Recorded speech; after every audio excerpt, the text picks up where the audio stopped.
Well, now that was a win where I feel very comfortable there. Very good win there by the Lakers, winning by 40 points. But, it's like it's going to be a home advantage series only. But very good win out there by the Lakers, making sure. I think they used that previous loss, as motivation to play better for this one. When Fisher started at the game, I was first annoyed because I thought, oh no, Aaron Brooks is going to run all over us again. This time, he only got a lot of his points at the line. He didn't do too much when it came to shooting the stroke. So the thing that did scare me this game was that we let a lot of open shots were the Houston Rockets did get a lot of good looks. And we got very lucky. They missed a lot of them. They shot 32% from the field. We shot 51%. So, we did play some pretty good defense for the most part, but a lot of three balls were getting missed, and we did get lucky on a lot of them.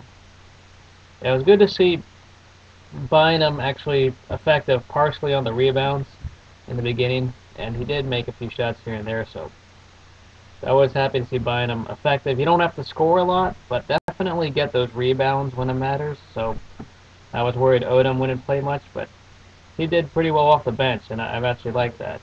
So hopefully Bynum can stay consistent in that sense. And I know our bench hasn't had the best of shooting from the field lately, and some of the stats here show it, but Jordan Farmar has found a shooting stroke, definitely this game. And hopefully he could at least play more than Fisher does. I actually like watching Farmar in there because of his speed to defend Brooks. I've said that before, but the real guy I love watching off the bench is Shannon Brown. I love his athleticism, and I love the fact how he does have a decent shooting stroke. He also provides the speed that we need to stop Brooks. Very good playing all around. This was not the Kobe show that we always talk about. He only scored 26 points. 20 in the first half and only 6 in the second half. He sat out the whole fourth quarter. So it's good to see the supporting cast finally come alive, and there wasn't too much points by the starters. Gasol did score 16, and it did have a lot of rebounds. At the bench, they were able to play good enough defense throughout the game. Looked pretty good out there for the most part. There was an off night for the Rockets. Just shooting. We left a lot of open shots, as I said before.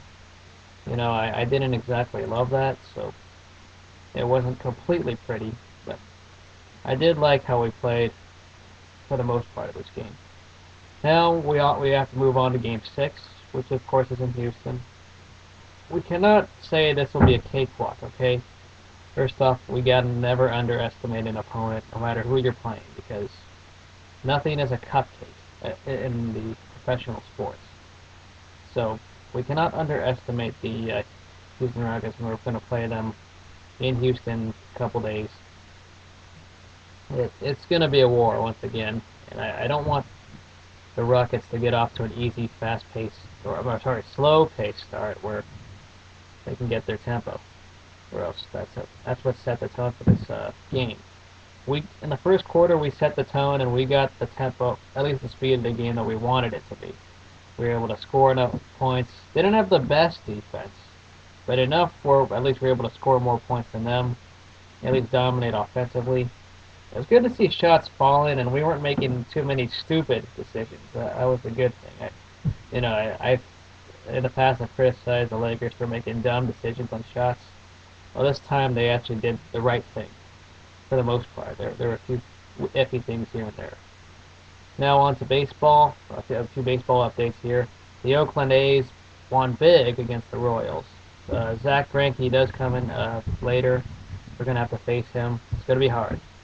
And also, the Dodgers lost again, this time to the Phillies. It's going to be a rough stretch.